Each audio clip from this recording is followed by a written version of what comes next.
evening. Welcome back to DECL's webinar series to Double Business Bound, Shakespeare as Academic and Artistic Practice. I am Nikki Arellano Alegre, and I'm a faculty member with the DECL, and I will be your MC tonight and tomorrow. So I won't delay any longer. I'd like to start the webinar by introducing our first speaker. Dr. Abigail Rokison-Woodall is the Deputy Director of the Shakespeare Institute at Stratford-upon-Avon and has been with the Institute since 2013. Her double-bound business with Shakespeare actually started in the theater. She was a professional actor who was trained at the London Academy of Music and Drama. After deciding to focus on academia, she lectured at Cambridge University, where she also earned her PhD on Shakespearean verse speaking. Currently, her teaching is largely focused on Shakespeare and performance and Shakespeare for youth. She's also one of the general editors of the Arden Shakespeare Performance editions, notably Hamlet and A Midsummer Night's Dream, along with Professor Michael Dobson and Simon Russell Beale. We are so fortunate to have with us Dr. Abigail Rokison-Woodall to tell us about editing Shakespeare for performance. Professor Abigail, you have the mic.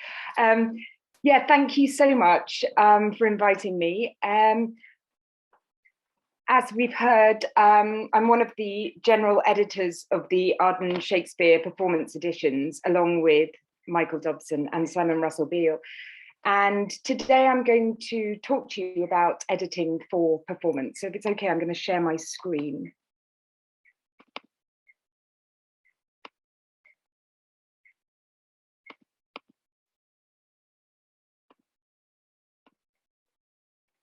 Great, hoping you can see that. So the Arden Shakespeare Performance editions have been specially designed for use in the rehearsal room. And so far I've edited Hamlet and A Midsummer Night's Dream, and I've just finished editing King Lear, co-editing it with Simon Russell Beale. Should be out in a sort of month or so. We've also published Romeo and Juliet, Much Ado About Nothing, Othello, Macbeth, Twelfth Night, As You Like It, and The Tempest. So today I'm going to start by looking at the history of the performance edition or acting edition of Shakespeare, using Hamlet as an example. And I'll then talk a little bit about editions used in contemporary rehearsal rooms, and then take you through our edition, explaining some of the decisions that we've been making and the issues that we've been working through. So the concept of an acting edition of Shakespeare is not new. Acting editions of the plays appeared from as early as the end of the 17th century. However, these acting editions differed in an important respect from ours. They sought to put the play as acted by a particular theatre company on the page. Some of the early acting editions, like Davenant's Macbeth, for example, were essentially adaptations, severely cut and substantially rewritten, and didn't even feature Shakespeare's name on their title pages. However, Davenant's The Tragedy of Hamlet, Prince of Denmark, printed 2 years after Macbeth in 1676, is quite different in form. The text is advertised as presenting the play as it is now acted at His Highness the Duke of York's theatre. But what we actually get is a full text of the play based on the second quarto, the early text thought to be closest to Shakespeare's original, marked up to indicate the performance text. The introductory matter tells the reader, this play being too long to be conveniently acted, such places as might be least prejudicial to the plot or scene are left out upon the stage. But that we may no way wrong the incomparable author, are here inserted according to the original copy with this mark, like a double quotation mark. So the lines left out on stage are marked with these double quotation marks in the margin. The intention seems to be to simultaneously privilege the stage and the author, who is now incidentally named on the title page. However, not all lines of the incomparable author make it into the text intact. A number of lines are silently revised and words altered without any indication to the reader, in order to make them more accessible or tasteful. So if we look at Hamlet's first soliloquy in Act 1, Scene 2, I've put the Davenant Betterton edition on one side, and the Q2-based text on the other, and marked in red what is simply left out. What you can see is it's quite severely hacked in ways that show little respect for the meter. The next major edition of Hamlet is the Wilkes-Hughes text of 1718, and this has a similar layout to the Davenant-Betterton edition and contains a similar note. The play being too long to be acted upon the stage, such lines as are left out in the acting are marked thus. So these texts seemed aimed at a reader who wants to be able to see the difference between the text as performed and the text as written. They're not aimed at actors or directors. However, the nature of the acting edition changed in 1773-4 with the publication of the first complete acting edition of Shakespeare's plays, Bell's acting edition, in 9 volumes with notes by Francis Gentleman. Bell's editions of the plays published them as they are now performed at the Theatres Royal in London, regulated from the prompt books of each house by permission. Bell's text sees as one of its principal tasks as being to preserve in print the supposedly superior versions of Shakespeare as performed in the theatre, versions which have been corrected of those faults, which in the view of the editors can justly be attributed to the loose, quibbling, licentious taste of his time. Some lines are simply cut. In other cases, the plays are substantially altered, heavily cut, rearranged, and rewritten, usually with no indication of what's been changed or removed. So Bell's editions were widely used for prompt making for 2 or 3 decades before being replaced by Kemble's in the 1790s, and then in the 19th century by various standard acting editions, which contained the text of the plays as they were said to be performed at one of the major theatres. A number of these editions contain quite elaborate stage directions recording the action of the productions. Both Cumberland's and Keane's editions provide full and detailed lists of costumes for each of the characters. They also provide information about exits, entrances, and staging positions. And a note which interestingly explicitly puts the reader in the position of an actor.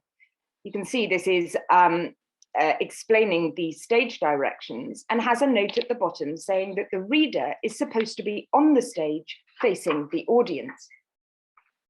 In this respect, this edition gets closest to something that might be considered genuinely useful by somebody wishing to mount a production of Hamlet. Although further acting editions of individual plays were published in the late 19th and early 20th century, they gradually dropped out of use. Professional productions began to use fully published texts of the plays, often cut up and pasted into larger prompt books for easy notation. The most famous 20th century British acting edition, not only of Shakespeare's plays, but also of many in the canon, is that published by Samuel French. So these acting editions are certainly aimed at actors and directors and intended for use in the preparation of productions. So this is Hamlet, which says that it closely follows the version prepared by Sir Johnson Forbes Robertson for his revival at the Lyceum Theatre. There's some compression of the text, but for the most part, akin to those early 17th and 18th century editions, the full text is given with suggested abridgments marked with square brackets. The French's edition leaves very little for either the actor or director in the way of interpretation. So we get a full plan of the stage, we get a full list of props and furniture for each scene, and a lighting plot. And then we have the text itself. And as you can see, the left-hand column contains the characters' lines, and the right-hand column contains detailed instructions for blocking and movement, as well as instructions about delivery. Particular favourite of mine is number 4, an indication of apprehension in the manner of Bernardo in respect of the apparition of the king must be registered from the outset. Bernardo's "who's there" should not be given as an ordinary challenge, but as though the man had superstitious dread. In many respects, this text seems contradictory. It assumes no creative or imaginative ability whatsoever on the part of the director or actor. And yet, the technical language in which the instructions are given presupposes some significant theatrical knowledge and vocabulary. So we get things like an inset scene which can be braced and flanked by tabs or traverse J and backed by traverse F, which is used in all inset scenes, etc. So one wonders who this text is for. One also wonders whether it's what most actors and directors actually want, to have their whole production blocked, designed, and interpreted. Certainly now, in the case of professionals, the answer is clearly no. Similarly with drama schools. I also think that most contemporary amateur companies and even school drama groups would probably rather come up with their own ideas about setting, props, staging, etc. Certainly the main users of these editions seem to have been amateur actors. However, there's also some evidence that French's acting editions were used by regional professional theatre companies, at least in the 1960s. In his biography, actor Glyn Idris Jones refers to the common use of these editions, writing of director Lionel Hamilton at Northampton. Even if they lacked imagination, his productions were clean, professional, and at least he didn't always abide by French's acting editions. He then cites an anecdote about a director who, looking at his French's script, says to the actor, "You move downstage here." To which the actor replies, "I am downstage." To which the director says, "I don't care. It says you move downstage here." And the actor falls into the orchestra pit. Acting editions representing the play as performed continue to be published to this day. Stephen Unwin produced editions of Shakespeare's plays performed by English touring theatre under his artistic directorship in the early 21st century, containing the cuts and the punctuation used in his productions.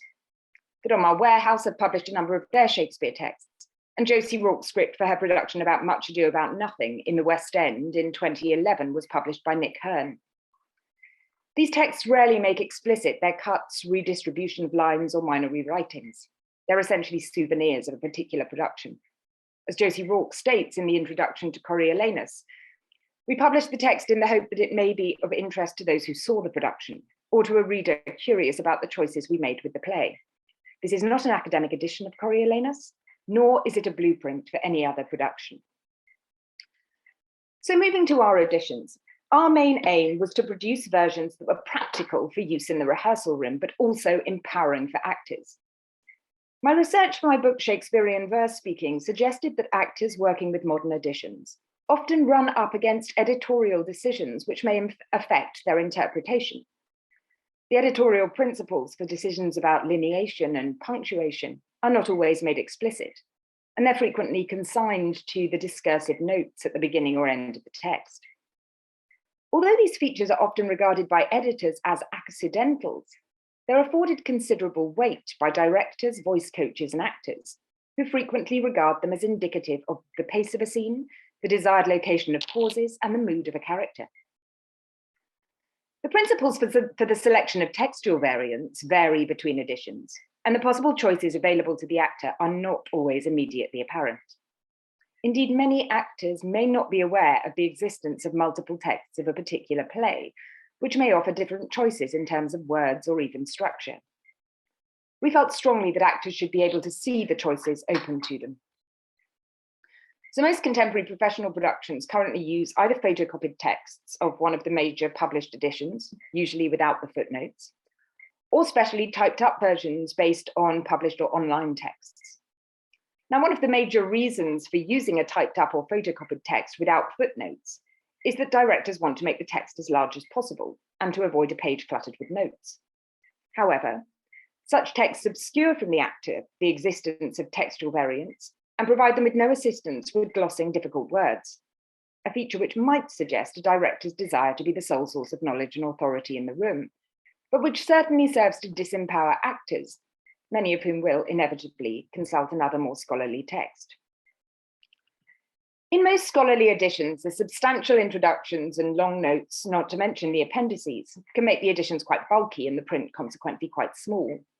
So one of the first things we decided was that our editions would be light and practical for use in the rehearsal room. Petronilla Whitfield's research has shown that every year in the UK, there are a number of dyslexic students in each cohort at drama schools. And in some courses, the numbers are increasing to up to 60%. We wanted our texts to be easy to read, so we prioritized having a larger font size with the lines well spaced. The glossary notes in scholarly editions are usually at the bottom of the page, and as you can see from this, can be very long. The New Penguin edition is the edition most often cited as used in rehearsal rooms and bore the RSC's endorsement throughout the 1980s and 90s, and in its updated form in 2005, that of the National Theatre, mainly due to its convenience and compact size and its uncluttered text. However, the notes are at the back, meaning that it takes some time to find the corresponding gloss. Stanley Wells, general editor, defends the decision on the basis that it's easier for actors to use, both because it allows more text to the page and because it leaves more room for scribbling in the margins. While this is certainly true and both elements are desirable, having notes at the back of an edition or even at the bottom of the page is fine if one's studying the text, but an actor in a rehearsal room needs to be able to access a definition quickly and conveniently and possibly sometimes surreptitiously. So we decided that our editions would have facing page notes with the definition immediately opposite the lines to which they refer. The definitions would be as short as possible, but we'd also be glossing more words than most scholarly editions, anything that we thought a reader might have difficulty understanding.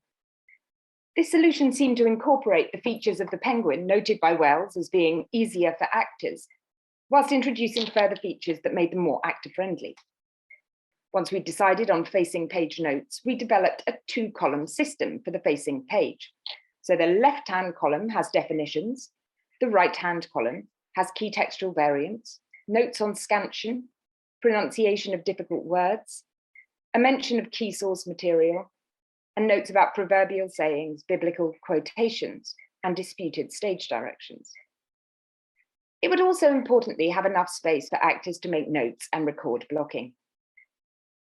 So in terms of textual variants, most scholarly editions provide details of textual variants, even those which don't offer a viable, playable alternative, as a small running code at the bottom of the page, a code referred to by Tom Berger as the Band of Terror.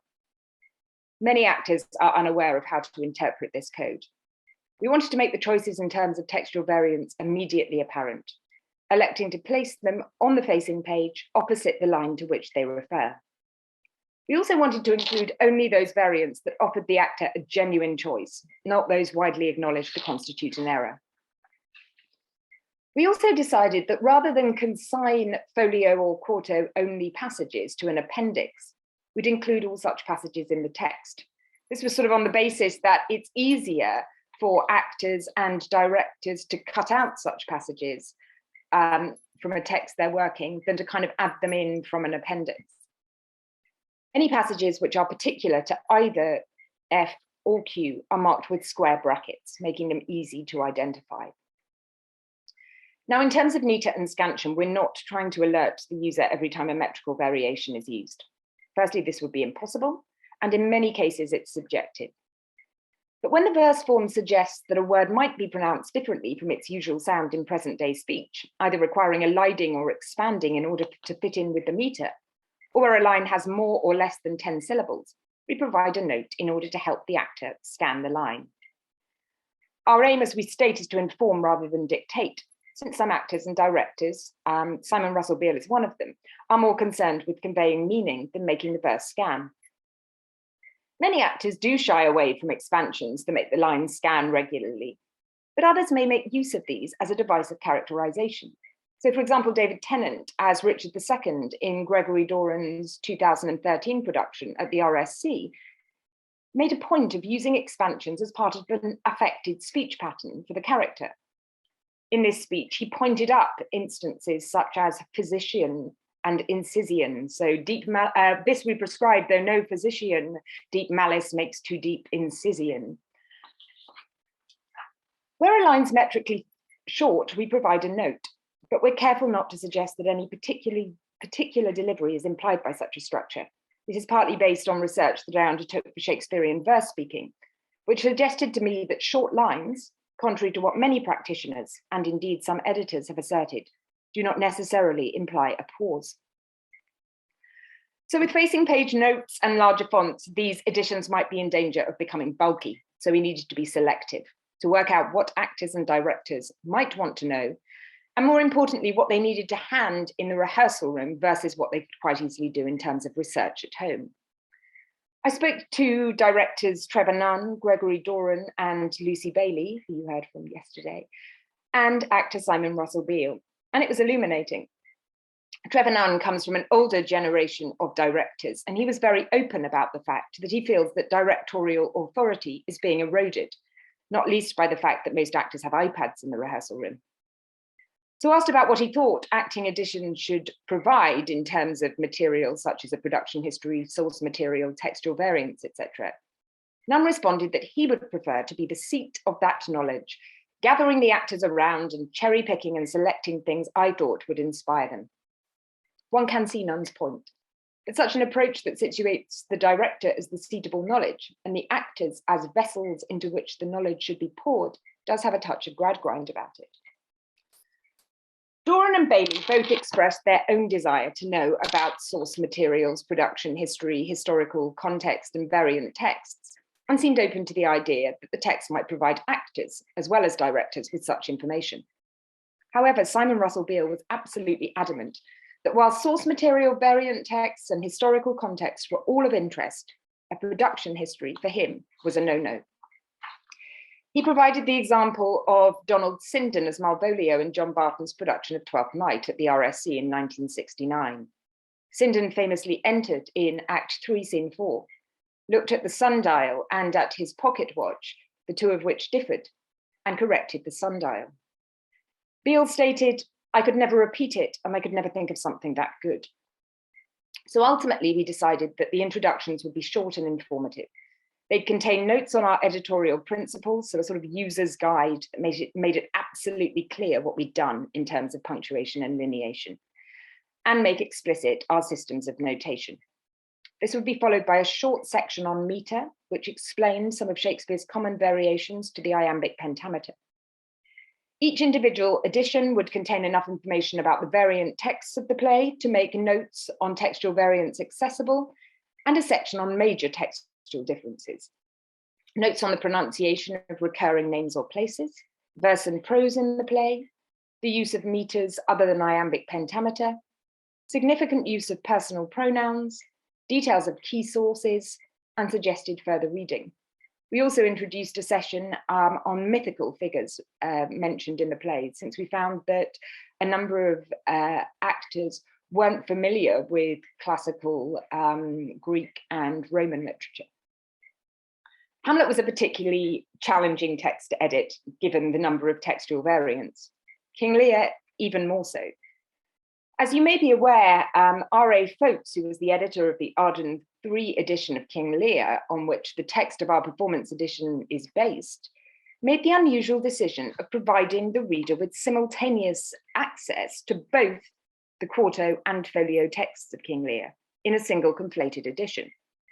And he achieved this by printing the fullest available version of the text at each point, enclosing words, phrases, and lines present only in the quarto with a pair of superscript Qs, and those present only in F with a pair of superscript Fs. This makes the printed text quite difficult to decipher. And it results in a text that, whilst really interesting for the textual scholar, is not always playable on stage. Folks invariably prints the longest version of a line, even when this is the reading less frequently used by conflated editions and in performance. So for instance, in other instances, Folks prints both the quarto and folio variants together within a single line. So for example, in Act 2, Scene 2, line 293, the folio has got the following line: the fiery duke, tell the hot duke that. It's a regular line beginning with a trochee and ending with a feminine ending. The first quarto has the metrically regular line, fiery duke, tell the hot duke that Lear. But Folks's edition creates a metrically irregular conflation of the two. The fiery duke, tell the hot duke that Lear. In cases such as this, our edition makes the choice between the two early printed texts, and here prints the line as it appears in the folio. Where choices are to be made between the quarto and folio variants in King Lear, our edition most usually prefers the folio readings. And this is partly based on a growing consensus amongst scholars that the folio contains Shakespeare's revisions to his original text, and that these are likely to have been made on the basis of experiencing the play in performance. There are, however, some really difficult passages in the play where there are a number of textual variants of more than one word, and the quarto and folio offer alternate readings.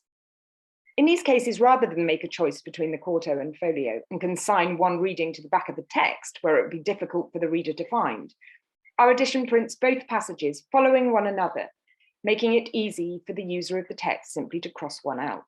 One such instance comes in Act 3, Scene 1, starting at line 17. So following Kent's first 4 lines, the remainder of his speech differs in the folio and quarto. In the folio, he continues as shown here with this passage. And in the quarto, he has a slightly longer passage beginning at "but true it is."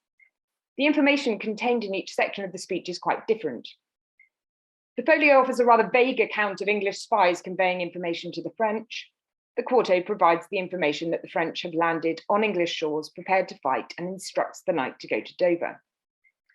Folkes again opts for a composite, which includes all of the lines in F, followed by the last 8 lines of the first quarto. This makes it quite difficult to see the alternatives and to make the choice in performance. So our edition prints the folio passage followed by the Q1 passage with a facing page note, making it clear that these are 2 alternative readings. Each of the plays has had its own challenges. Othello threw up the problem of numerous lines that appeared suspended somewhere between verse and prose, such as their level of irregularity. Much Ado About Nothing proved challenging, not because of its textual variants, which are sparse, but due to the apparent level of annotation needed in order to make many complex puns in the play intelligible to a modern actor. It's expected and indeed hoped that as the series develops, it will evolve in responses to the challenges encountered by new editors and the feedback from users of the text, which is really important to us. It's also assumed that each edition will need to have a level of freedom in terms of methods of annotation, so that editors can respond to the unique challenges of each play. Thank you. Thank you very much, Abigail, for that talk. I think it's certainly enlightening to learn about all these choices that that editors make for performance editions, but we'll delve into that more later on in the open forum right after the second talk with Dr. Tracy Irish. But before that, I'd like to remind and encourage our participants and attendees to send their questions in the Q&A box as we go along. And then our moderator later on she's going to read that out for our speakers and panelists. So I'd like to introduce our second guest, who is in the business of Shakespeare academia and performance. Dr. Tracy Irish is an experienced teacher, theater practitioner, scholar with a specialism in Shakespeare. She has worked with a wide range of schools and theater companies in the UK and internationally, and works regularly with the Royal Shakespeare Company and the Universities of Birmingham and Warwick. Her research interests focus on the value of theater approaches in the development of communication skills. She has written a range of articles, chapters, and resources, including RSC School Shakespeare editions with Oxford University Press, and Shakespeare and Meisner for the Arden Performance series.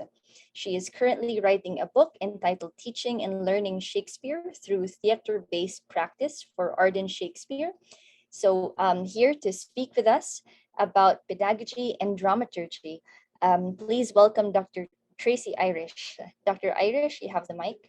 Hello, lovely to be here. And yes, I mean, I want to say thank you very much to Judy and to Nikki and the whole team for inviting me to speak to you this morning.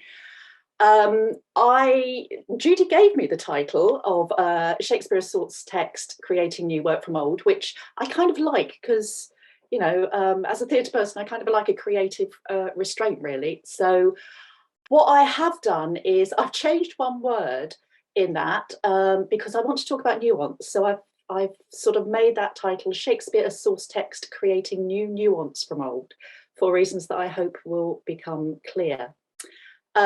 As Nikki introduced, I'm an education practitioner mainly. Most of my work is focusing on using Shakespeare as a text in education environments. So I'm going to talk from that perspective, particularly about working with Shakespeare with young people. So I'm going to try and share screen. That one, does that work?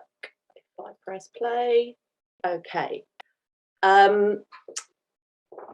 So yes, there is something about Shakespeare that makes his work global currency, as I think we all are very aware. Something that speaks to people across geography and time, and something I will suggest that is about possibilities, the nuanced cultural possibilities of who we are, how we behave, and how we communicate.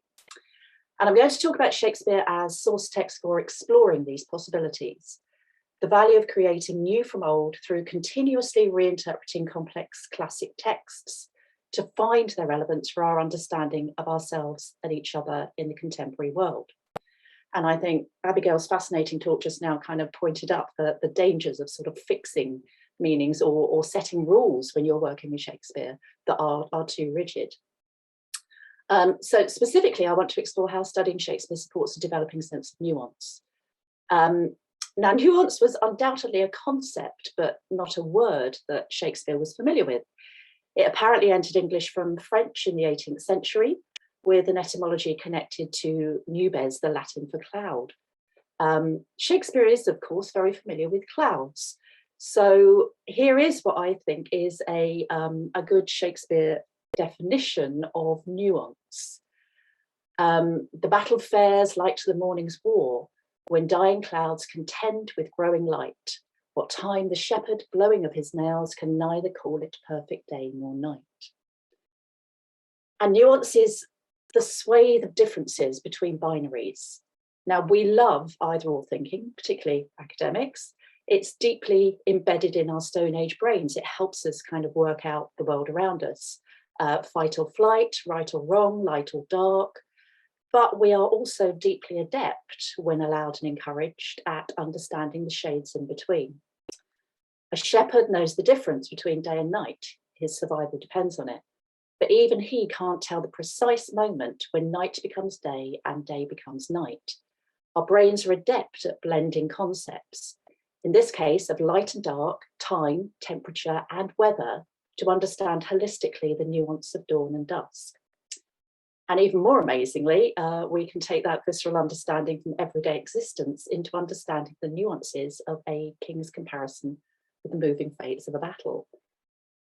I should point out at this point that I only had a few kind of quotes that I wanted to share with you on screen. So what I did discover in my personal bank of photos was an awful lot of photos of sunsets and occasional sunrises. So I'm using those to illustrate my talk so that you've got something nice to look at. So carrying on, writer Oliver Burkeman, this has been something I've been thinking about recently. He recently explored a concern that I think we all intuitively recognise, that in our new globalised age of social media, nuance is often lost. Twitter declares its democratic mission to give everyone the power to create and share ideas and information instantly without barriers in a free and global conversation. Facebook wants to give people the power to build community and bring the world closer together. And that does happen. But those platforms also, unfortunately, build echo chambers of social fragmentation as biases are entrenched and nuance is lost. And it's all too easy to resort to either-or thinking to label people as either good or bad based on a simple social media post. And of course, that's the world that our young people are growing up in. It seems that as webs of knowledge and socioeconomic and political influence become increasingly complex, the mass of opinions on social and often mainstream media become increasingly simplified. The steep rise in mental health issues of young people seems evidence that our Stone Age brains are grappling to keep up with the effects of high-speed technologies that strip away the nuances of verbal and non-verbal communication that human beings unconsciously absorb in real world, in real time, in real communities. And we've all had a visceral taste of that in the last 2 years of existence through Zoom. And while this technology absolutely can build communities, and we're experiencing that through this conference now, the social effects, how we feel, who and what we remember, can never be as strong as if we're in a room together in a fully multimodal lived experience. So in this context, Oliver Burkeman was concerned about what he describes as the death of nuance, somewhat over dramatically, but for effect.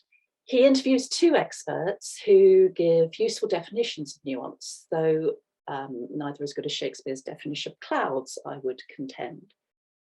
So the first is a linguist, Naomi Barron, who said that nuance is expression that is formed with forethought, delicacy, and commonly requiring a bit more time to formulate than everyday language. And moral philosopher Susan Diliman said that nuance is the ability to recognise that small differences can be important, that shades of meaning and tones of voice really do matter in understanding the reason for things. So nuance needs time to express and space to understand. It is a sophisticated human skill, something that develops through childhood and adolescence, and it needs nurturing. And that is something that a good arts education should support. In a real world of nuanced conversation, humans continually search out the right words to express how we feel and what we believe. We want to shore up our own worldviews by persuading others, but we also want to share and listen and hear what others think. Literature often gives us words carefully crafted with forethought and delicacy, as Naomi Barron described, through which we find an expression of feelings and beliefs that feels right for us and what we want to express in a particular moment. For many privileged in their educational experiences, Shakespeare amply provides that. Few teenagers, however, would recognise this as a reason for studying Shakespeare's work. So most people today, certainly in the UK, first encounter Shakespeare in any substantial way at school. He's the world's most prescribed author. In England, study of Shakespeare is compulsory, with every 14 to 16-year-old taught to read and appreciate the depth and power of the English literary heritage.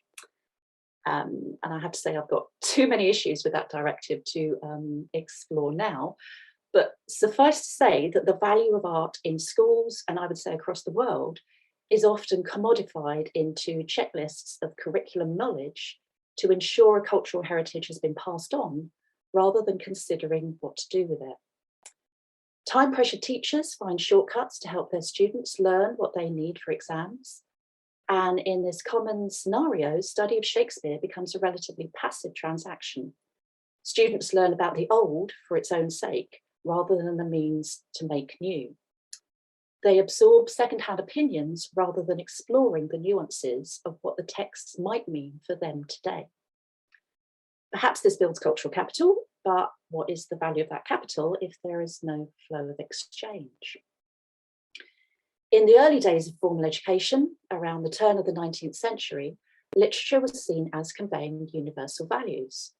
Following F.T. Morris's 1840 definition for studying English literature, that it should serve to emancipate us from the notions and habits which are peculiar to our own age, and connecting us instead with what is fixed and enduring. And it's that term, fixed and enduring. The idea of literature, particularly Shakespeare, connecting us to what is fixed and enduring, has cast a long shadow over the study of literature in schools. A commonality when talking about Shakespeare is this claim for his universality. And at best, this phrase is an invitation that anyone can find something that speaks to them in Shakespeare. At worst, if claiming universal values, it normalises as fixed and enduring the problematic hierarchies and attitudes around gender, race, sexuality, class, ability, and other intersections of identity that we find in the texts. And to me, this seems precisely the opposite of what Shakespeare can offer us. Times are changing. Victorian values persist in some areas, particularly policy areas, but there are tectonic shifts in the wake of movements like the Me Too movement, the Black Lives Matter movement. Decolonising is no longer a fringe concept. Gender fluid and colour conscious casting are mainstream. Actors, directors, teachers and scholars are ever more confident in exploring what Shakespeare can mean, unbinding the possibilities of a Shakespeare that, as Madeline Syat, director, has said, was co-opted by colonialism. And both she and I remain aware that there is a lot still to unpack in that phrase. Let me show you some more. Oh yes, right. So what is education for? Andreas Schleicher, Director of Education for the OECD, has talked extensively about the need for today's education systems to do more than teach content, demanding that schools should also develop young people's skills to flourish in a world where trust will have to bridge differences and a world in which their lives will be affected by issues that transcend national boundaries. 20 years earlier, Jerome Bruner, a famous education psychologist, beautifully summarized the purpose of education as to make people more effective, less alienated, and sorry about that, better human beings. I seem to have missed off Jerome Bruner's name on that. Oh, there you go, right. Exploring Shakespeare, not as textual scholars in embryo, as somebody once described more traditional teaching of Shakespeare, but as performance text for now, can encourage young people to engage critically and creatively with his plays as living art, rather than passively appreciating an untouchable inheritance. And I'll give you a few more sunsets to look at. The one on the left, by the way, is Stratford-upon-Avon High Street, looking particularly lovely with that amazing cloud formation. So it is a fairly commonplace assertion that Shakespeare's plays provide us with an unparalleled fictional resource of multiple perspectives, that Shakespeare never tells us his stories from one point of view, that it is this plurality rather than universality that is central to why we have not yet exhausted our relationship with him after 400 years. And although we should stay conscious that the day may come when his work is no longer plural enough to make contemporary connections, at present his texts remain an invaluable source for embodied comparative explorations of identity for young people, particularly with people of many cultures finding in a globally owned Shakespeare a site to explore and question the cultural conventions of their own times and places. I work with teachers, practitioners, actors and directors, particularly through the RSC, who want to work with Shakespeare in this way. As an artist, they can engage with, argue with, wrestle with, as a source text for exploring plurality and the key questions of our time about race, religion, the environment, diversity, power, love, all the questions that young people are hungry to explore, and that the text Abigail was talking about are brilliant for doing just precisely that. We find that inhabiting Shakespeare's text through theatre practice can support young people, not just to become more aware of the value of tolerance and communicating across difference, but also to actively and critically listen to other people's perspectives and imaginatively engage with the world elsewhere. To discover nuances through wondering, what if I were in that position? What if that character behaved differently at that moment? What if they said this instead of that? There's a few more sunsets for you. But how does this work? Well, with Shakespeare's plays, there is a simple truth to remember, that we only have the words the characters speak aloud to each other and to the audience. And so our imaginations must fill in the context, the details of setting, of relationships, of intentions, of tone of body, of tone of voice and body language. And cognitively, this is hard work. We kind of become much more adept at it as we get older, but it is very hard work.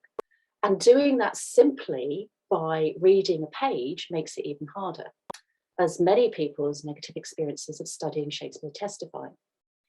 In a novel, we have contextual support. We have descriptions of setting and tone. We have asides about relationships and intentions. With a play, cognitive ease comes with playing, with getting that text into moving, breathing bodies. Watching others bring the text to life is good, but embodying those texts for yourself brings a far deeper, more visceral understanding of a character's dilemmas and a more engaging challenge to solve the puzzles of who these people are, why they do what they do, what they want, to make sense and meaning out of a text in an engaging way. Understanding and sympathy for both sides of a dramatic conflict becomes significantly deeper and more nuanced when young people inhabit the characters, exploring objectives and motivations through theatre-based activities designed to open up possibilities of interpretation and allow each actor to find their own connections. To get a text on its feet in performance, puzzles have to be solved around how Hermia responds to Aegeus's demands, how Prospero treats Caliban, or why Macbeth is driven to kill Duncan. And those discussions slip easily and inevitably into contemporary comparisons about the simultaneously protective and controlling instincts of parents, the power dynamics of class and race, conflicts of loyalty and ambition, and on into a constructive questioning of societal norms and cultural assumptions. Inhabiting the text makes it easier to do what Martha Nussbaum suggests as the aim of an arts education, to develop the ability to imagine sympathetically the predicament of another person.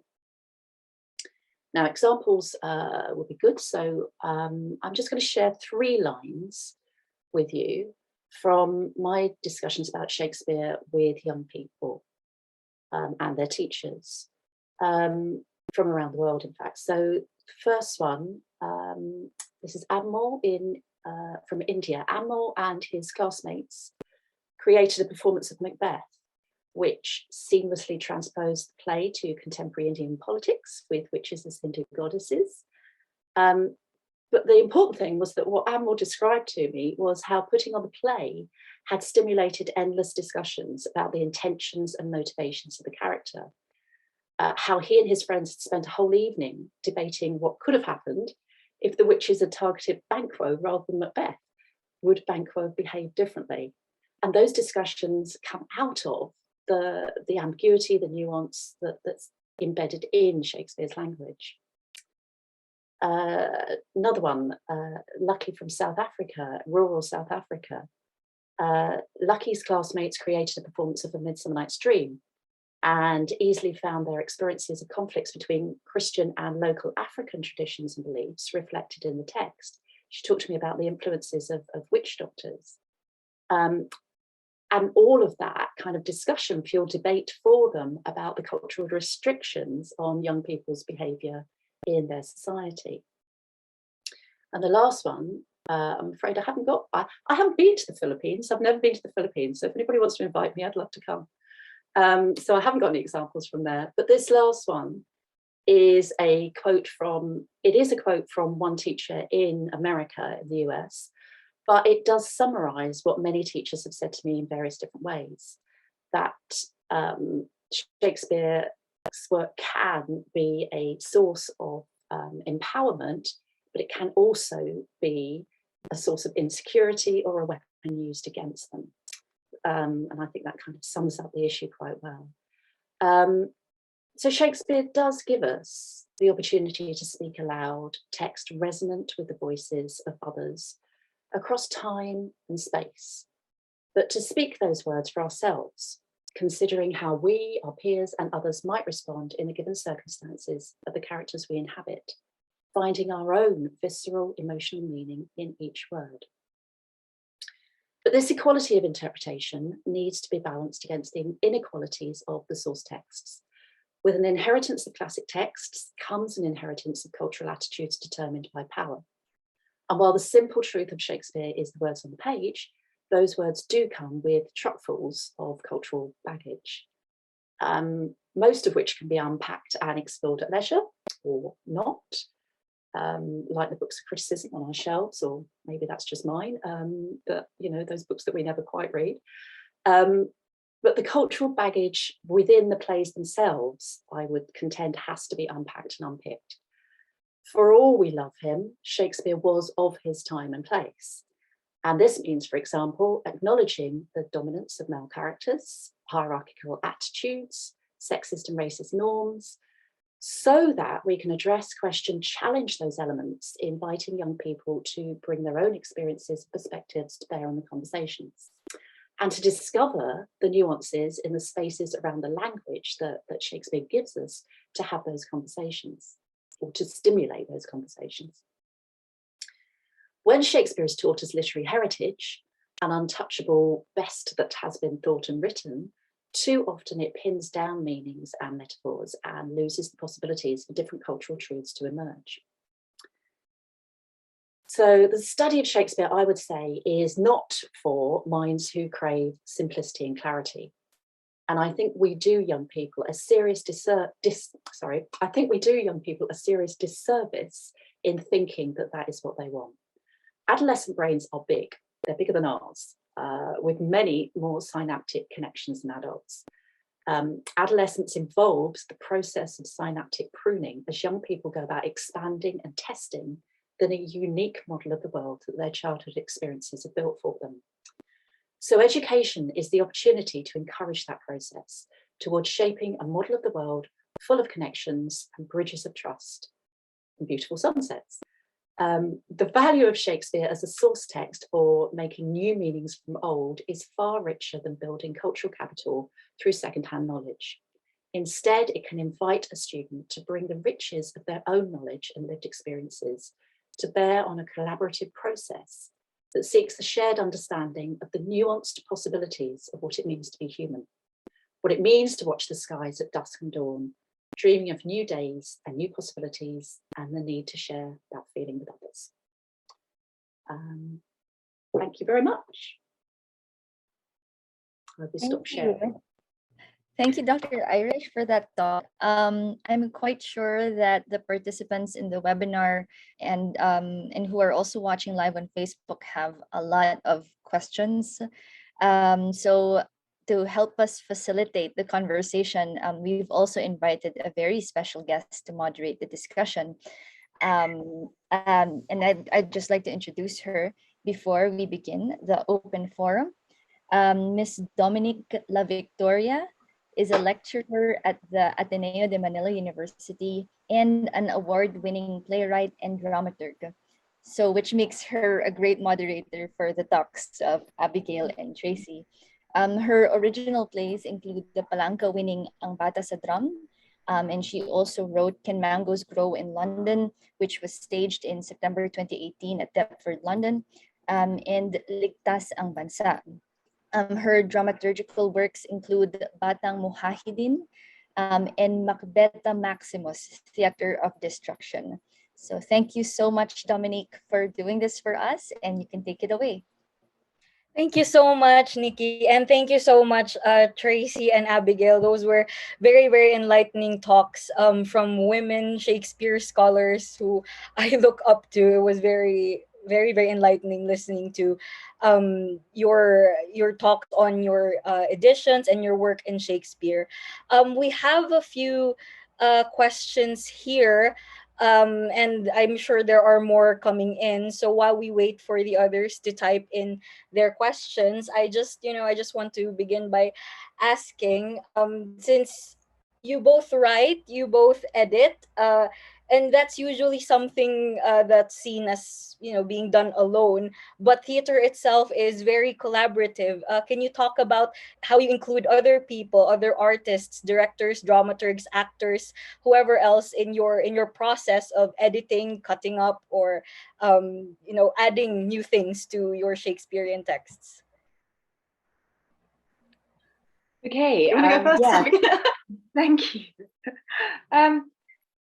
Yeah, I mean, quite a big part of the preparation process for the performance editions, as well as looking at kind of the history of them, was to involve actors and directors. And I mentioned that I did some interviews, but also I went and sat in on some readings of plays, for example. So there was a professional company who were doing a reading of Romeo and Juliet, and I went and sat in on that, largely to see where they were having difficulty with things like scansion or pronunciation of things. And it was really illuminating for me, because I've always thought that one of the things that students struggle with are kind of accented ED endings. So when the meter suggests that you need to say banished instead of banished. And it always jars with me on stage when an actor does that, although I know some actors make a conscious choice and that's fine. But in fact, what I found watching this read through was in fact completely the reverse, was that every time an actor came across an ED, they immediately accented it as though that's what you do when you're doing Shakespeare, in a kind of panic. So that was really useful for us in then thinking. What we did was, we, instead of, so some editions accent an ED when they want it to be pronounced, and just leave it as an ED when they don't. Other editions leave it as an ED when they do want it pronounced and put an apostrophe D when they don't. And we thought, we're not going to allow for any margin of error. We'll have the apostrophe D when you don't pronounce it, and we'll have the accented ED when you do. And hopefully that will kind of help people with at least where the meter is suggesting that that might happen. And then they can make a educated and conscious choice to do whatever they like with it. So yeah, involving actors was important. And we launched our editions at RADA, and Simon Russell Beale did an amazing workshop with RADA students. And then we did another launch at Cambridge, and he did a workshop with Cambridge students. So yeah, we've tried to involve actors and students as much as possible. Yeah, I mean, I just thinking about what Abigail was saying there about the ED thing.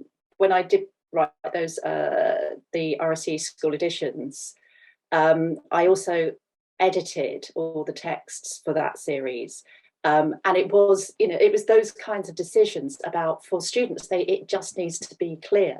And so absolutely, it was that thing about, you know, because there is that confusion about what you, when you are pronouncing those things and not.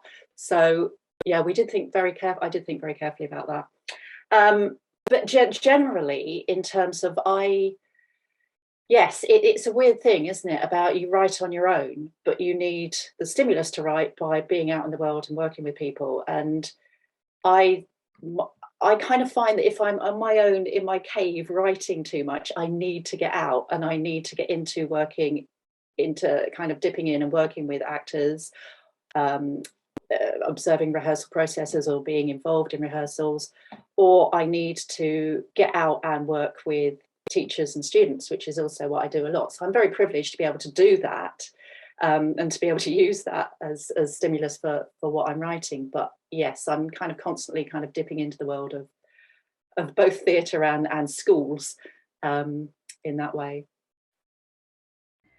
And it's interesting that you both mentioned these different editions, because just to tell you about how I grew up here in the Philippines, the only editions we could choose from were what was available. So we didn't have these choices of Arden or Folgers. And I think the first time I picked up an Arden was when I began studying there, and I didn't even know the value of an Arden Shakespeare edition until I studied there. So to hear from both of you who've worked on these editions, for me, it's, you know, it's very enlightening.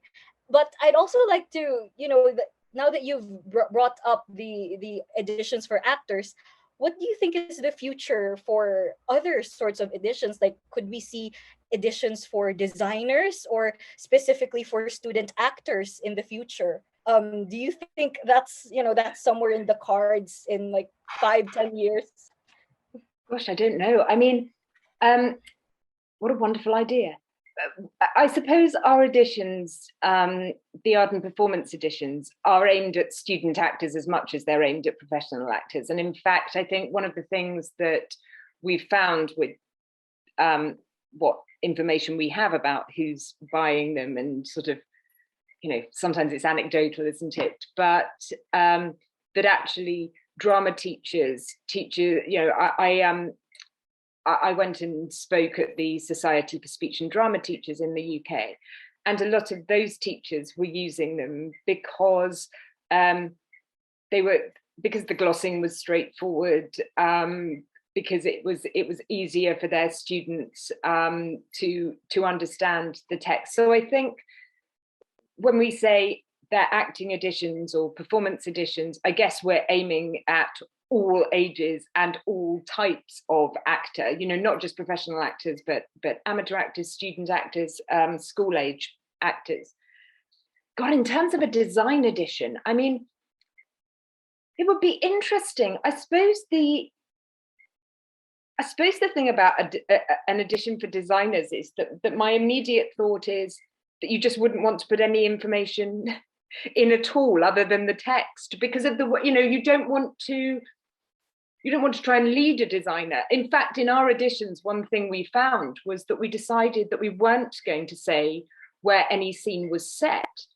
And it's quite an interesting choice in a way. And part of that was because, I'll give you an example. Oh, sorry, my clock's about to start striking. It's really noisy, isn't it? I'll give you an example. In Hamlet, we were thinking about where is Act 1, Scene 3 set? So the scene where Polonius and Ophelia are saying goodbye to Laertes. Where's that scene set? And lots of the old academic editions have that scene set in a room in Polonius's house. I thought, that's really odd. I don't think I've ever seen a production that's set it in a room in Polonius's house. But that's partly because you wouldn't do a whole scene change, would you, from kind of Elsinore Castle to a room in Polonius's house and back again, if you were having that sort of set. And if you're doing it on quite a kind of bare stage and you want quite fluid staging, then it sort of doesn't really matter where that scene is set. So we thought, we're not going to put in those headings. And yet Tracy and I are working on a project teaching Macbeth to deaf children at the moment. And last week I had to go and look in somebody else's edition to try and work out where a scene in Macbeth was set. So I don't know, have we made the right choice in doing that? Because I suddenly was like, where are they? Where are they at this particular moment? Yeah, so, it's tricky, isn't it? Because it's a balance, isn't it? Because I was thinking, when you first said that, Dominique, I was thinking, wow, that would be so useful, because particularly from an education perspective, a lot of drama courses in this country have an emphasis on design, and it's really an option for students that don't want to act, self-conscious about acting. But there's a lot of emphasis on design. And I thought, God, that'd be really useful. But it is also that closing down the possibilities. And I remember being conscious when those school Shakespeare editions that I edited was not putting not putting any more that isn't in the text than was absolutely necessary, because it would close down creative possibilities for the students. And as soon as it's written down in black and white, it's kind of, right, there you go, that's the answer. And it's always trying to avoid that. But on the other hand, yes, sometimes we need to know where Forres is. You might want to set your production on a spaceship, mightn't you? And so, you've got to I feel like we shouldn't close down those possibilities. Yeah, I mean, it's definitely an interesting concept, because you're always towing the line between, am I stepping into a director's shoes when I'm putting this line down, or am I just being an editor or a writer? So I can get why that can be tricky. But there's a question here, leading from that, there's a question here about the print runs from a book historian who got very excited by the presentation. What are the print runs of the editions, and what reception have they received in terms of sales in the UK and the rest of the world, or the English language market? I wish I knew. Is the honest answer. I think Michael Dobson has had a go at answering that as well. We see adoptions rather than necessarily like sales figures. I know they're selling pretty well in the UK and in the US. I don't know whether they are selling well in the rest of the world, and that would certainly be interesting to know. But yeah, we've certainly found that different drama courses, drama schools, universities with drama courses, drama teachers are using them, and that's mainly the information that we have at the moment. There's also another question here. Given that everything right now is digital, with regards to the editions anyway, is there a pull towards releasing a digital version beyond Kindle ebooks, which, when purchased, can be downloaded and then printed out, or notes can be put in digitally using mobile gadgets? So perhaps that's talking about an Arden Shakespeare app. If someone techie can develop that, I absolutely have no idea how any of those app software thingies work. But if we have a techie person from your Shakespeare Institute, Yeah, I mean, I think that Arden's editions are available on a platform called Drama Online, and the digital editions are there, and you can do things with printing things off, and it's interesting. I suppose what we thought there wasn't much point in having an edition which you can have on your iPad, because I feel really strongly that iPads are totally inappropriate for use in rehearsal rooms. So often as an actor, you've got your script, you're acting, you get to a bit where you actually know that bit, you just want to throw it down on the floor, carry on doing something. There's a sword fight you need to do, you fling your text down. I've even seen actors whack each other with texts. I mean, obviously kind of playfully, but iPads are kind of precious and breakable. I mean, as somebody who's got through 4 iPads in the last year or so, I wouldn't take one into a rehearsal room for fear somebody would tread on it, or I would drop it, or something. So that was a reason for not bringing it out digitally. And I suppose I get the idea that you would bring it out in order for someone to be able to print it, but I guess we've already printed it. So I think that I'm not aware that there's a plan to bring it out digitally in that way. How about you, Tracy? Do you have anything regarding the whole digital approach, or a Kindle approach to the texts? As an educator, how have your students responded to everything digital? I mean, that's what I think. I mentioned about the last couple of years of living in a digital world. I think what's been fascinating about that is how it's been this sort of journey, in terms of, at first we all went, oh my God, this technology is amazing. Look what we can do. We can reach out to the whole world, and we can do sessions in our bedrooms and all the rest of it. And I think slowly we've kind of realized the limitations of that technology. There was a really interesting kind of study I read about why it doesn't work so well, because it flattens your face. There's so many cues that you just don't get, all those paralinguistic cues you just don't pick up. And also it's about the size of your head. Apparently that's quite threatening. Subconsciously, we sort of see somebody in the screen, and it's quite, because we don't see people that size in normal everyday life. So there's all of those factors. And then, I don't know what it was like in the Philippines. I'm sure you have more enthusiastic students, but certainly in this country, when we were having online lessons, it was a big problem that students were like, well, I don't have to turn my screen on then. And so there was that lack of involvement. We all know, we all do it. You're in a meeting on Zoom, you can do other things at the same time. So I think that just that sense of being in a space together and working together and engaging together and creating together, I think is something we're losing. I'm not saying it's a bad thing, because there's so many things you can do with technology. It's obviously but it's just recognizing that there are positives and negatives to all of that. And yeah, I definitely wouldn't want iPads or phones or anything like that being used in a rehearsal. I think that leads to danger. Yeah, I agree. Talk about your actor falling off into the orchestra pit, Abigail. That's well, exactly. Exactly. Oh my God. Imagine falling down with carrying an iPad. That's double the damage. It's going to happen, isn't it? Yeah. We have a question from a Mr. Joseph Parkon. what are your thoughts on omitting whole scenes and advancing or delaying lines in order to push forward a specific vision or version of the play? I mean, from an education perspective, I have absolutely no problem with that at all, because way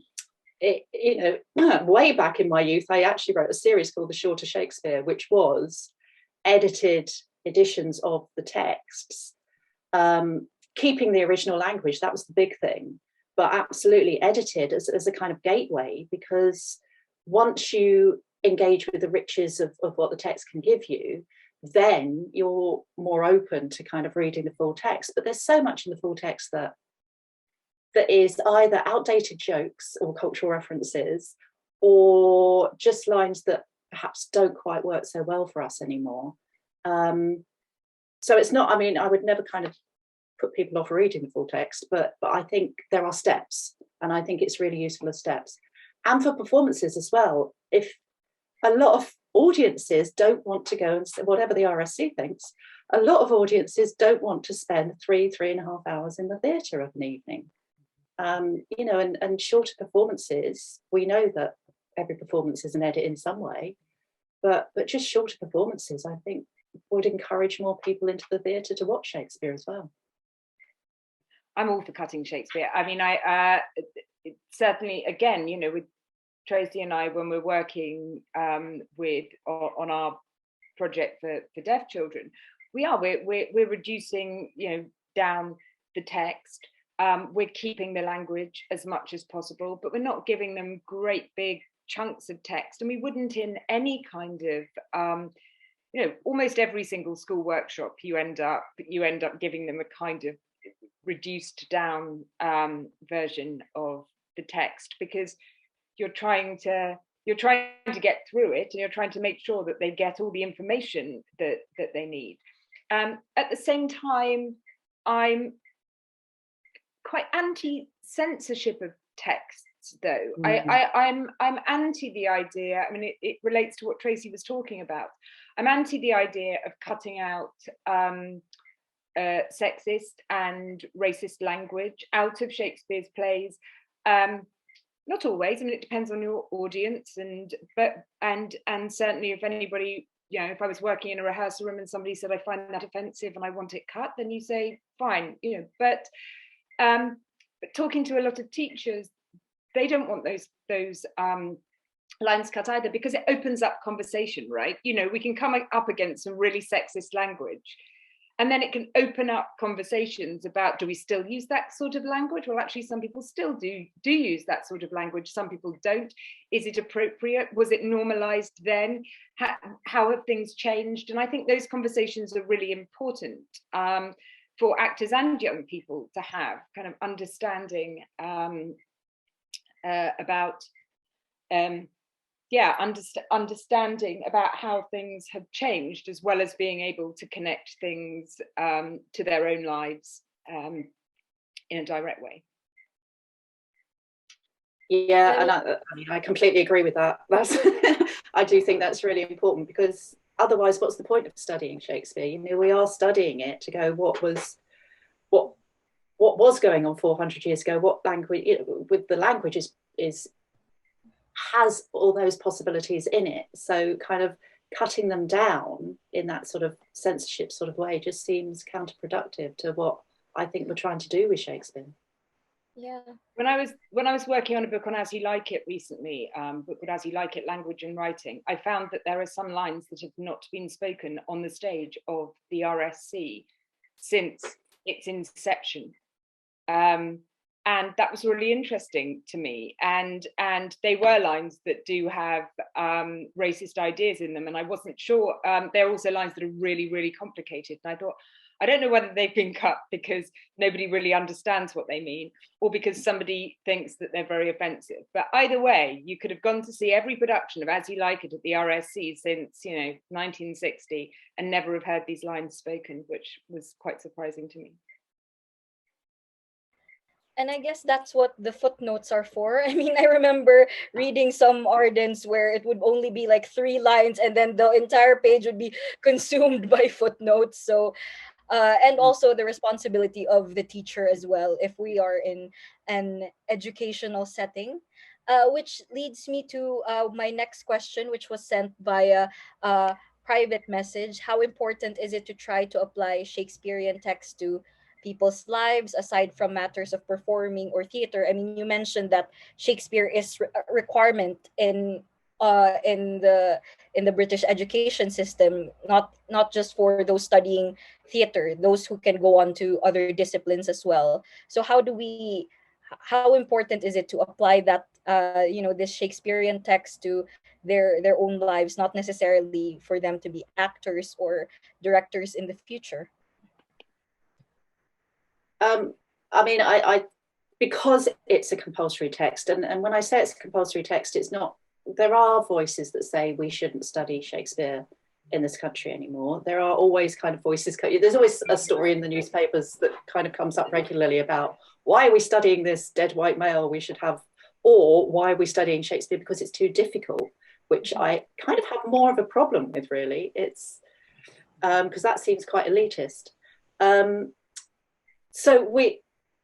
But what you find is that it's not just teachers that go, well, actually, we should be teaching Shakespeare. It's also the students, because they do see it as an entitlement. I kind of hesitate around that word, but it is this issue about cultural capital, that you do need to understand your cultural inheritance. You do need to understand who the important writers are, what you're inheriting.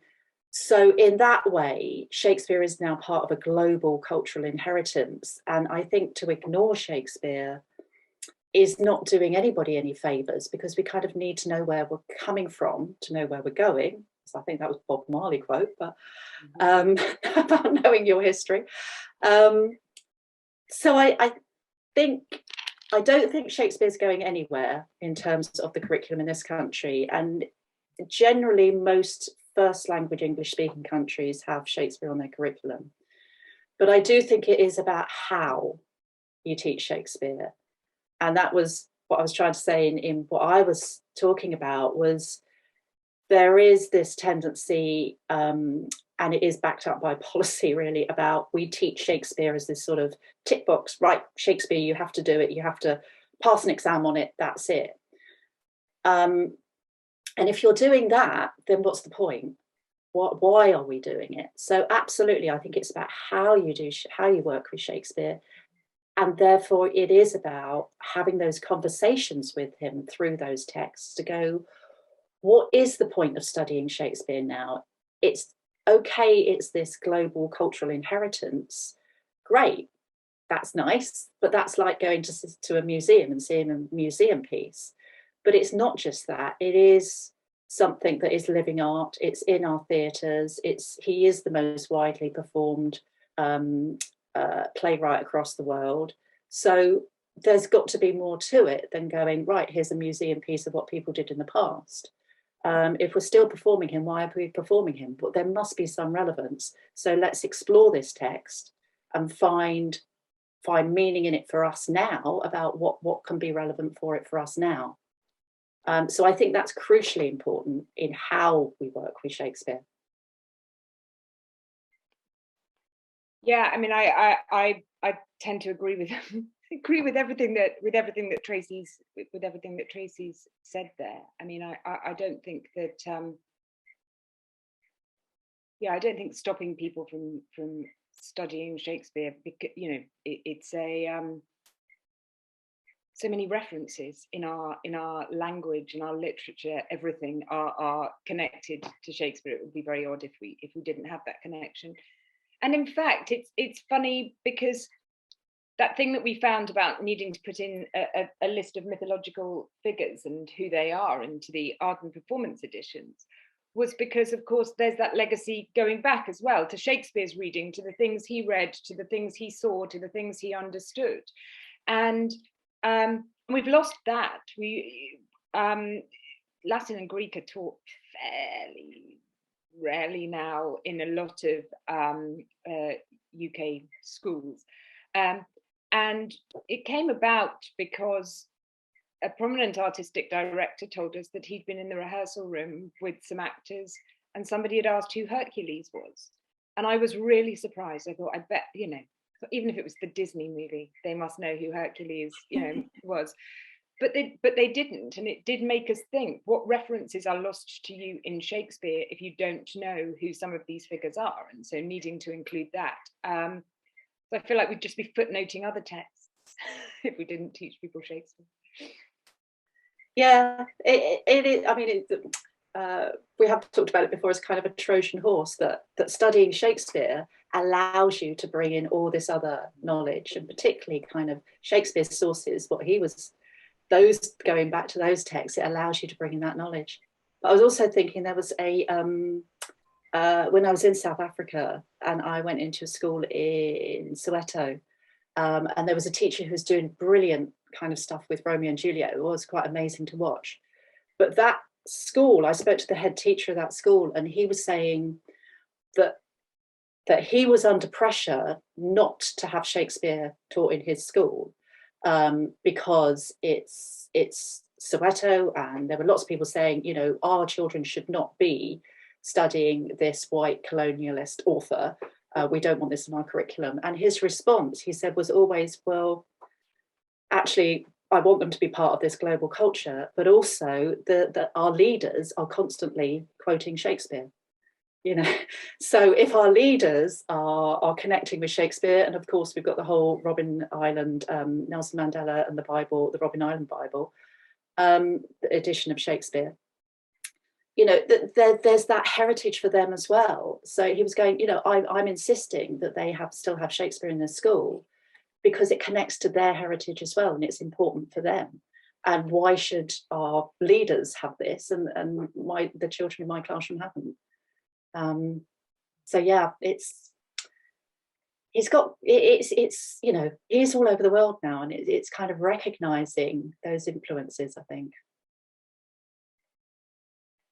There's a couple of questions specifically for each panelist from Sir Jonathan Chua.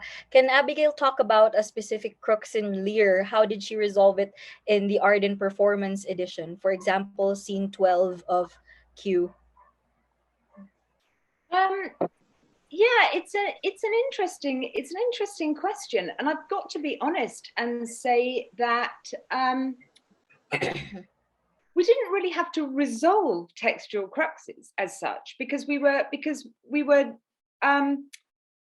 determined to put the maximum amount of text in. So the example that I gave in my talk, that was probably one of the most kind of notable examples, was where you've actually got two passages that are parallel in Q and F, where you couldn't possibly just sort of speak the quarto one and then go on to the folio one, or vice versa. And that was the biggest decision for us, is how do we deal with those things? If it was something that's just in one text, like the mock trial, for example, we just include it and put the square brackets round it. So there weren't a mass of sort of alternative passages.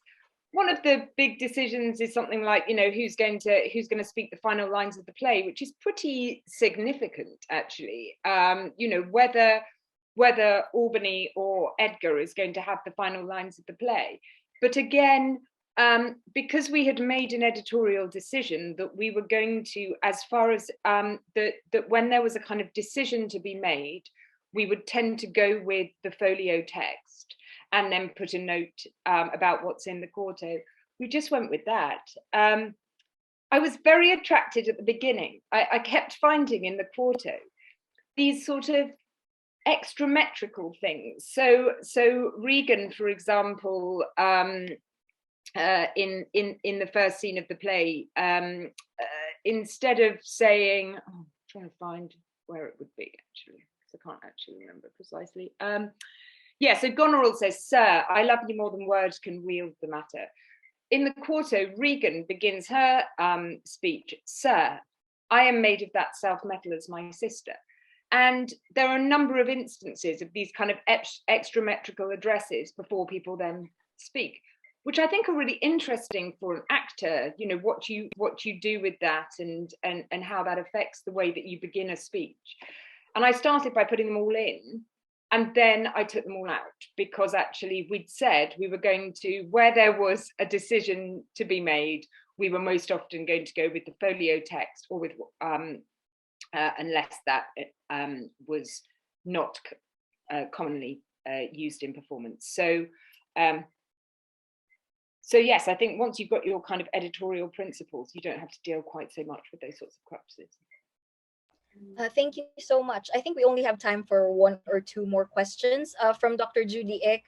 I wanted to ask Tracy about nuances that are heightened by pandemic. How does one teach Hamlet in light of mental health crises brought on by lockdowns, for example? Should we preface it with trigger warnings about depression and suicide?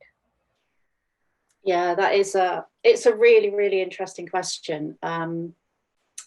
And interestingly, I had a dissertation student last year who looked at exactly that. She, I mean, I'm not naming her, so she, but she was wanted to look at personal, social, health, emotional kind of aspects. She wanted to look at that through using Hamlet. So she actually came up with a whole scheme of work that used Hamlet specifically to kind of address those kinds of issues, which was really, really interesting. But it is a tricky one, and this does often come up. And there was a brilliant production. I say brilliant, I never saw it, but everybody tells me it was really interesting, and I'm really sad I missed it. Production of Romeo and Juliet at the Globe last year, which was Romeo and Juliet, and it was very much looking at mental health issues with young people. Did you see it, Abigail? I didn't. No.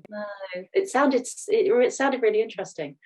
But what I noticed was that in the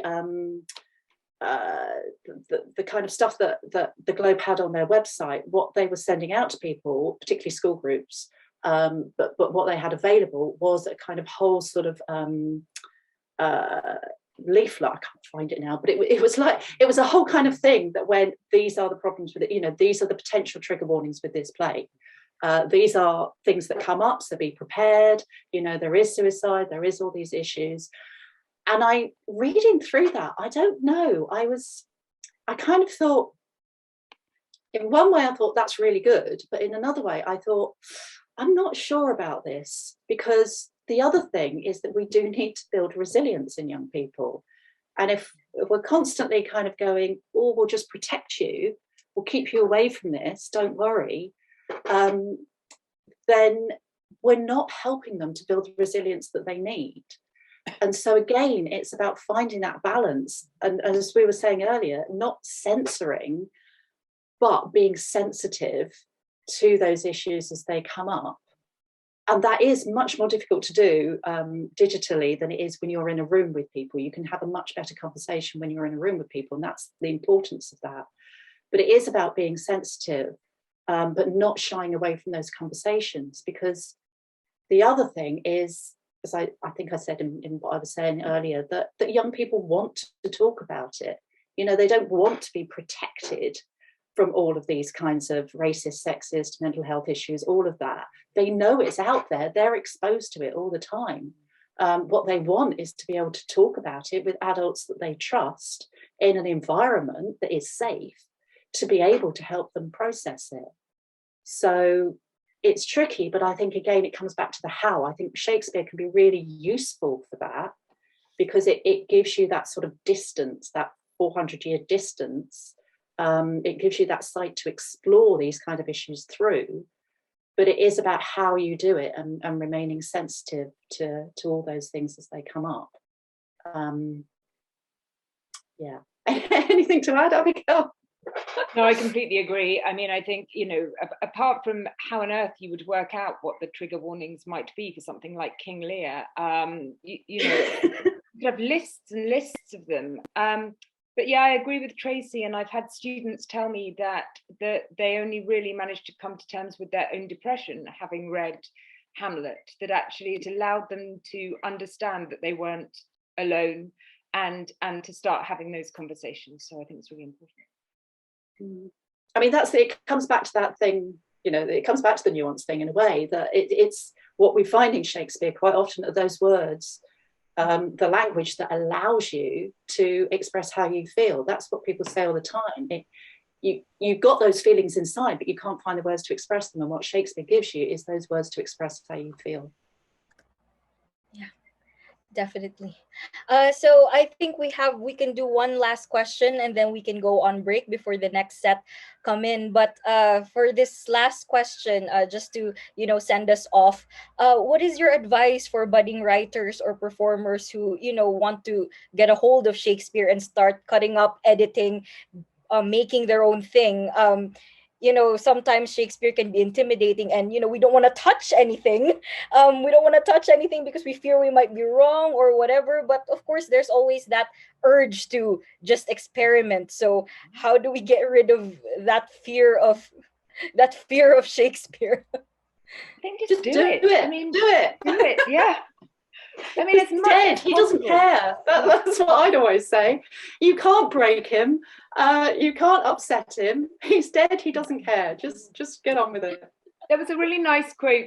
It's from Peter Hall, the director, who said, "If I cut Hamlet to pieces and rearrange it, it is not the same thing as drawing a moustache on the Mona Lisa in indelible ink. If you go into the Louvre and you draw a moustache on the Mona Lisa, you've ruined that picture forever for everybody.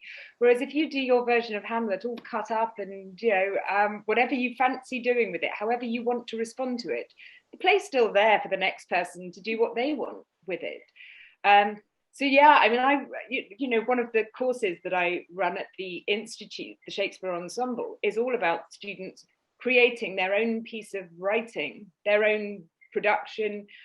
Last year it was monologues in response to Shakespeare, and I encourage them to challenge Shakespeare as much as possible in doing that, because it's a kind of creative literary criticism, isn't it? That kind of creative engagement. Yeah, thank you so much. I love what you said. He's dead. He doesn't care. That's very true.